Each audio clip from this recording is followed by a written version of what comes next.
Greetings, I'm Sylvia. I'm an international teacher, speaker and author, and a miracles ambassador. And I'm so glad you can join me today for my second video in this series of, there'll be 5 videos altogether, of what I call my A-list, 7 absolutely essential attitude activations that decide your success, that determine what kind of life and body you experience. Now, if you missed my first one, where I outlined what I'm talking about, what attitudes are, what activations are, please go to my YouTube channel and you'll find it there. But just to remind you what this is all about. We know a lot of techniques and tools these days, but what we don't realize often is that we have an underlying energy of what we're believing, what our attitudes are to life and to certain things. And sometimes they're not working for us, they're working against us. So, would you like to know how you may be unwittingly blocking your efforts to achieving success? Because if so, stay with me. This is what this particular video is all about. So just to recap a little bit, activations simply in this context refer to keeping operational and active in your everyday thoughts and words and actions. Those understandings, those beliefs, if you will, that are going to support the outcomes that you desire and are working on. So let's move on here.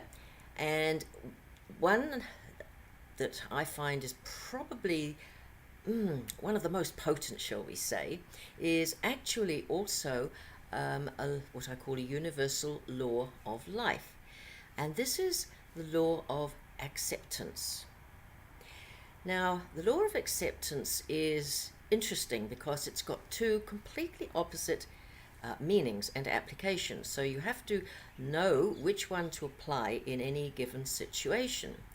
And by the way, if you don't know much about the universal laws of life and their absolute importance and how they shape and govern everybody's lives, yours, mine, and everybody's else, do please look them up. And if you like, I've done a little booklet here, which I'm happy to send you a PDF of. So if you would like one of those, just simply contact me.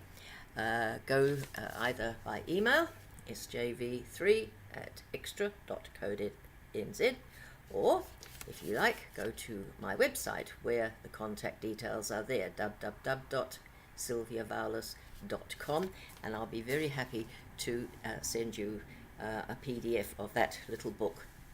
So, universal laws. There are about 90 of them, by the way, in that little book, and each one has a part to play in our overall, what I call life success. So, back to the law of acceptance. It's a beautiful law in the sense that it can be summed up in this very well-known little verse. Grant me the serenity to accept the things I cannot change, the courage to change the things I can, and the wisdom to know the difference. Therein lies the key. So what this is actually saying is, if you're in a situation where it's impossible to change, it's absolutely, should we say, set in stone, then the best thing to do is to accept the situation, find the best ways to move through it, or around it if you will, and move on, rather than rail against it and try and make it work. Now, the second one is the one that is also very powerful, of course, in the sense that we don't often actively use it, and that is, look at a situation that you have come up against, or a challenge, and see if it is actually possible, perhaps, to change. Now, this can particularly apply in a health issue. Unfortunately, we tend to accept these days that a certain condition or a challenge, particularly in our health and well-being, because we're told this, is unhealable. It's going to require maybe intervention, or that's it, you're stuck with it. Now, that isn't necessarily so. And I have, in my life, proved this 3 times actually, with major conditions. Let me just give you a brief outline of them, because you'll see what I mean.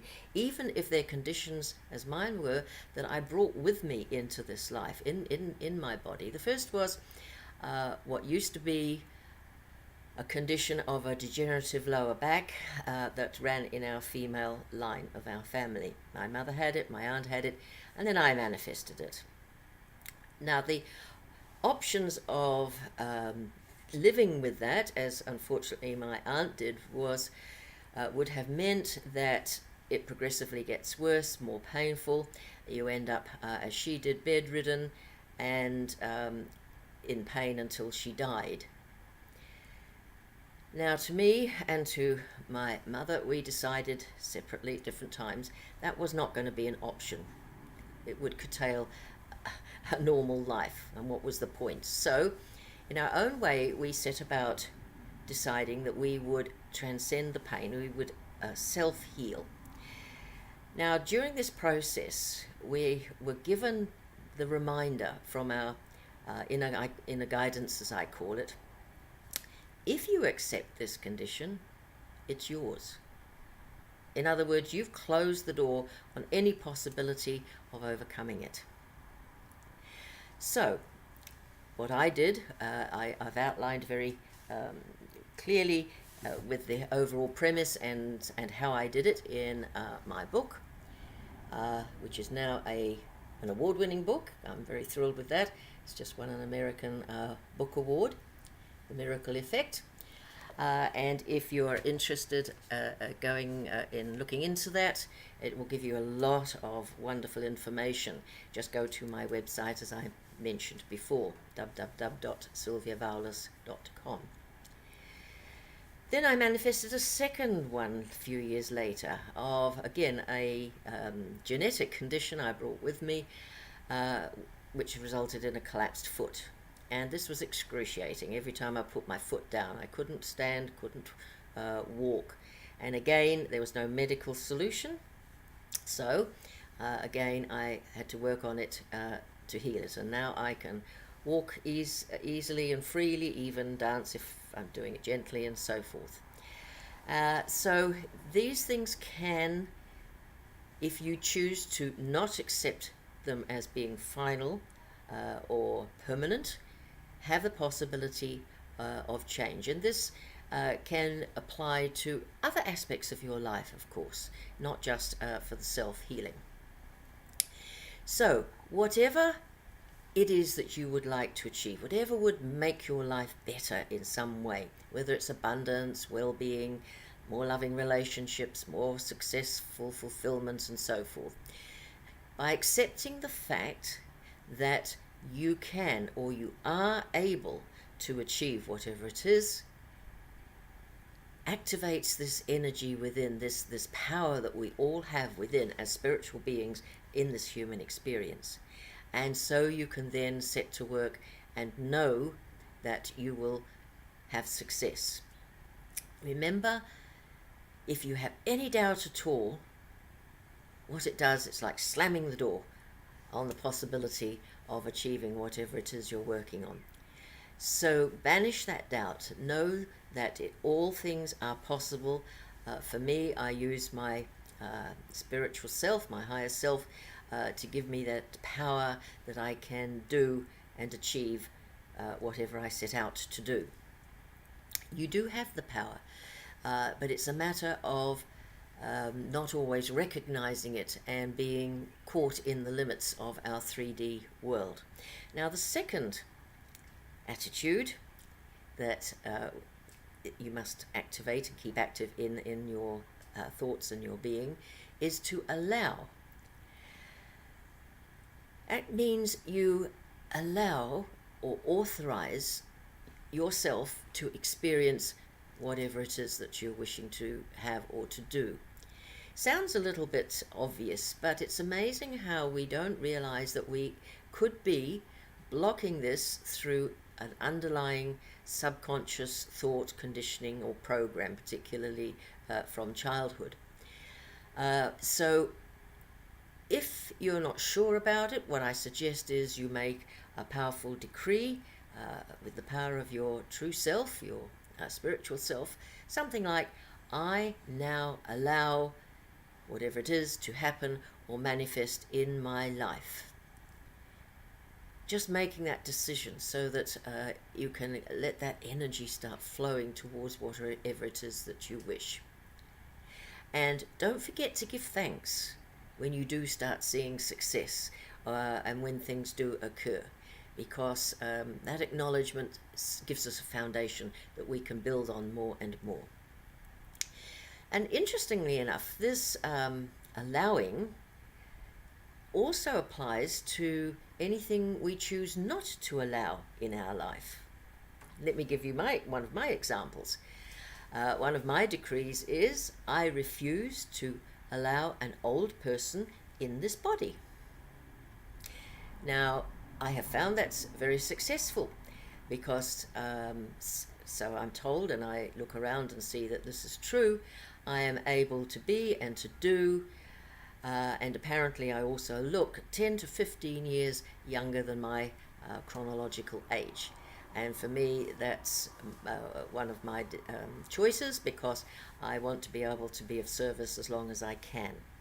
So anything you don't want in your life, you don't choose to allow, you can say a similar thing.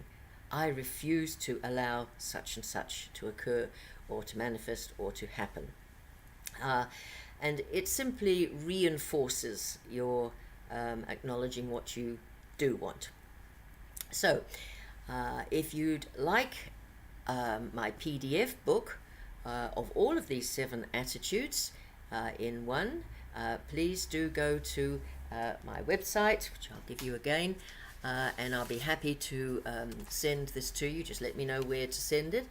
The website is www.sylviavalis.com, and it's in a very nice 16-page book that will give you all 7 attitudes and the activations and the understandings you need to keep them operational in your life.